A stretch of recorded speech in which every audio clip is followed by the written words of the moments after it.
শবে কদরের নামাজ কয় রাকাত এবং কিভাবে পড়তে হবে? দেখুন, লাইলাতুল কদর যেটাকে আমরা শবে কদর বলছি, এই কদরের নামাজ আমরা 2 রাকাত 2 রাকাত করে পড়ব। অর্থাৎ কদর রাতে আমরা যে ইবাদতবন্দি করব এর ভিতরে প্রধান ইবাদত তো নামাজ।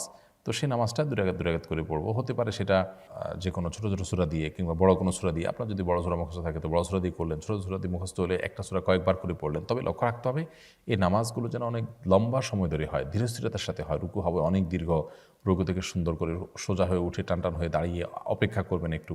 এরপর আস্তে আস্তে আপনি সেজদা যাবেন। সেজদায় যত বেশি সময় ব্যয় করতে পারেন তত ভালো। অর্থাৎ নামাজের কোয়ালিটিটাকে সুন্দর করার চেষ্টা করা দরকার, কোয়ান্টিটি এটার চাইতে।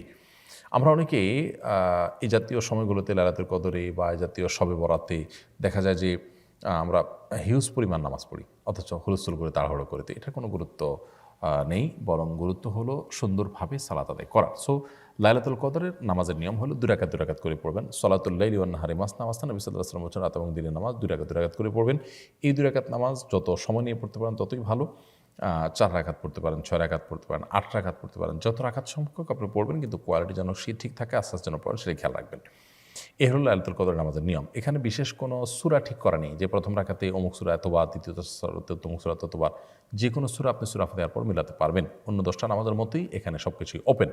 সো লাইলাতুল কদরে আমরা বেশি বেশি নামাজ পড়ব এবং নামাজের রাকাত সংখ্যা ফিক্স নেই যে এত রাকাতই পড়তে হবে। আপনার যতটুকু তৌফিকুল আছে ততটুকু পড়বেন। তবে 2 রাকাত 2 রাকাত করে যে পড়বো আমরা, সেখানে বিশেষ কোনো পদ্ধতি, সূরা ইত্যাদি ফিক্সড নেই। সাধারণ নিয়ম আমরা পড়বো ইনশাআল্লাহ তাআলা। অতএব শবে কদরের নামাজের নিয়মটা আমরা জানলাম এবং কত রাকাত পড়বো। রাকাত সংখ্যাও ফিক্স নেই যে এত রাকাত পড়তে হবে, এর বেশি পড়া যাবে না বা এর কম পড়া যাবে না, এরকম কোনো কিছু নেই। ফারজানা হোসেন চৌধুরী আপনি লিখেছেন, পিরিয়ড অবস্থায় মহিলারা শবে কদরে কি কোন ইবাদত শবে কদরে কি কোনো ইবাদত করতে পারবে? পারলে কিভাবে করবে এবং কি কি আমল করবে? পিরিয়ড অবস্থায় মা বোনরা শবে কদরে ইবাদত অবশ্যই করতে পারবেন। তাদের জন্য যেহেতু নামাজ নিষিদ্ধ, রোজা নিষিদ্ধ, এছাড়া কোরআনে কারিমের তেলাওয়াত, স্পর্শ নিষিদ্ধ, এছাড়া বাকি যত ইবাদত আছে সেগুলো তারা করতে পারবেন। সেটা হতে পারে জিকির আজকার, সেটা হতে পারে দোয়া দুরূদ, সেটা হতে পারে আপনার আল্লাহ তাআলার কাছে কায়মের বাক্যে দোয়া করা, প্রার্থনা করা, ইসলামী বই পুস্তক পড়া, সৎ কাজের আদেশ দেওয়া, অসৎ কাজের বাধা প্রদান করা, এরকম আরও যত রকমের ভালো কাজ হতে পারে, দান সাদাকা করা, সেই কাজগুলো তারা করতে পারবেন। কোরআন কারিমের তেলাওয়াত শ্রবণ করা, শোনা, দ্বীনি কোনো কথাবার্তা শোনা, আল্লাহ তাআলার কাছে বিশেষ করে সবচেয়ে বড় গুরুত্বপূর্ণ বিষয় হলো দোয়া করা। শবে কদরে যে দোয়া আছে, আল্লাহুম্মা ইন্নাকা আফুউন তুহিব্বুল আফওয়া ফা'ফু আন্নি, এছাড়া আরও যত দোয়া আছে লাইলাতুল কদরে, এগুলো কিন্তু আল্লাহ তাআলার কাছে নিবেদন করতে পারেন। তাসবিহ তাহলিল করতে পারেন, সুবহানাল্লাহ, আলহামদুলিল্লাহ, সুবহানাল্লাহ ওয়া বিহামদিহি, সুবহানাল্লাহিল আযীম, আল্লাহু আকবার, যত রকমের তাসবিহ আছে এই সবগুলো পিরিয়ড অবস্থায় শবে কদরে মা বোনরা নিবেদন করতে পারেন। তাতে শবে কদরের যে ফজিলত এবং মর্যাদা, মাহাত্ম্য, সেটা তারাও লাভ করার সুযোগ থাকছে তাদের জন্য। আব্দুল আহাদ আপনি লিখেছেন, বিতরের সালাত জামাতে পড়বো নাকি তাহাজ্জুদের সালাতের সাথে পড়বো, কোনটা উত্তম? রমজান মাসে বিতরের সালাত জামাতের সাথে পড়াই উত্তম। বিতরের সালাত জামাতের সাথে পড়ে ফেললে ভোর রাতে আপনি চাইলে আবার তাহাজ্জুদও পড়তে পারবেন না তা না। তবে সাধারণ অবস্থাতেই নবী সাল্লাল্লাহু আলাইহি ওয়াসাল্লামের নির্দেশনা হলো যে আলু আখিরা সালাতিকুম বিল্লাইল, ভিতরে তোমাদের রাতের শেষ নামাজ যেন ভিতির হয়। তো এই রাতের শেষ নামাজটা যেন ভিতর হয়, এটা সাধারণ বিধায় সবসময় এটা চেষ্টা করা উচিত। কিন্তু রমজান মাসে যেহেতু সুন্নাহ হলো, সাহাবা ইকরাম এবং খোলাফায়ে রাশিদিন সুন্নাহ হলো তারাবির সাথে ভিতির পড়া, অতএব আমরা সেটাই করব। এরপরে ভোর রাতে কেউ তাহাজ্জুদ পড়তে চাইলে সেটাও পড়া যাবে, সেটা অপশনের কারণে, অর্থাৎ এটি মূল বিধান নয়। তবে যেহেতু রমজান মাসে আমরা তারাবি পড়ার পর, ভিতির পড়ার পর আবার সুযোগ থাকছে ভোর রাতে তাহাজ্জুদ পড়া, সেটা আমরা চাইলে করতে পারি। আরিফুর রহমান লিখেছেন, 27 রমজানে কি বিশেষ কোনো ফজিলত আছে? 27 রমাদানকে আমাদের দেশে মানুষ শবে কদর বলে, সেজন্য এটাকে এত গুরুত্বের সাথে আমাদের দেশে উদযাপন করা হয়। যদিও নবী করিম সাল্লাল্লাহু আলাইহি ওয়াসাল্লাম লাইলাতুল কদর সম্পর্কে, শবে কদর সম্পর্কে বলেছেন, তাহারু লাইলাতুল কদর ফিল বিত্রি মিনাল আশরিল আওয়াখির মিন রমাদান, রমজানের শেষ দশকের বেজোড় রাতগুলোতে বিশেষভাবে তোমরা লাইলাতুল কদর তালাশ করো। তো তিনি নির্দিষ্ট কোনো রাতের কথা বলে দেননি। সো 27 তারিখকেই একমাত্র হলফ করে লাইলাতুল কদর বলাটা, এটা আমাদের ভুল। তবে এটা ঠিক, এটা সম্ভাব্য, জোরালো সম্ভাব্য একটা লাইলাতুল কদরের রাত। কারণ হলো নবী সাল্লাল্লাহু আলাইহি ওয়াসাল্লাম রমজানের শেষ দশকের প্রত্যেকটা রাতে ইবাদতবন্দি করার পাশাপাশি বেজোড় রাতগুলোতে বিশেষ ইবাদতবন্দি করতেন। আর 27তম রজনীকে লাইলাতুল কদর হওয়ার সম্ভাবনা বিভিন্ন বর্ণার আলোকে বোঝানো হয়েছে। এই কারণে শুধু লাইলাতুল কদর 27তম রজনীকেই লাইলাতুল কদর বা শবে কদর না বলে আমরা সম্ভাব্য এবং জোরালো সম্ভাব্য শবে কদরের রাত বা শবে কদর হিসাবে বলতে পারি আপনার 27তম রজনীকে। এমনি রাসেল রানা আপনি লিখেছেন, ইমাম পেছনে নামাজ আদায়ের সময় ইমাম যে তাকবির দিবেন মুক্তাদিদেরও কি সেই তাকবিরগুলো দিতে হবে? ইমামের পেছনে তাকবির সালাত আদায় করার সময় ইমামের পাশাপাশি আপনিও তাকবির দিবেন, এটা সাধারণ উঠা বসা তাকবিরগুলো, এটা সুন্নাহ, যদিও প্রথমটা একেবারে ফরজ। অতএব ইমামের পিছনে আপনাকে তাকবির দিতে হবে। আমিনা পাটোয়ারি আপনি লিখেছেন, অনেক সময় ফজর আজানের আগেই নামাজ পড়ে ফেলি ঘুমের জন্য, এটি কি নামাজ হবে? বোন আমিনা, ফজরের ওয়াক্ত হওয়ার আগেই যদি আপনি নামাজ পড়ে ফেলেন তাহলে নামাজ হবে না। আজান যদি ওয়াক্ত হওয়ার পরে মুয়াজ্জিন সাহেবরা দেয়, আপনি শিওর হলেন যে হ্যাঁ এতটা এত মিনিটে ওয়াক্ত হয়, আপনি তারপরে নামাজ পড়লেন, তাহলে নামাজ হয়ে যাবে।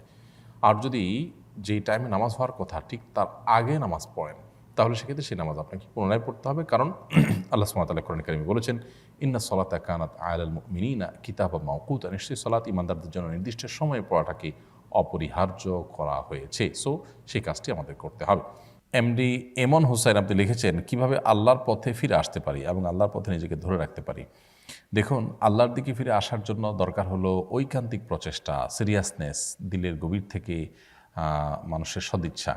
আল্লাহ সুবহানাহু ওয়া তাআলা বলেছেন, ওয়াল্লাযীনা জাহাদু ফীনা লানাহদিয়ান্নাহুম সুবুলানা, যারা আমার পথে আসার জন্য আপ্রাণ চেষ্টায় রত থাকে, আল্লাহ বলেছেন তাদেরকে অবশ্যই আমি আমার পথে আসার বহুমুখী পথ দেখিয়ে দিব। এই জন্য আল্লাহর পথে আসার জন্য সিরিয়াসনেস থাকা দরকার, সর্বোচ্চ চেষ্টা থাকা দরকার, এবং সেই সাথে আল্লাহ সুবহানাহু ওয়া তাআলার কাছে দোয়া, পরিপূর্ণ মনোনিবেশ এবং আল্লাহর কাছে আমাদের প্রার্থনা করা উচিত। তাহলে ইনশাআল্লাহ দিনের পথে ফিরে আসা সহজ হবে।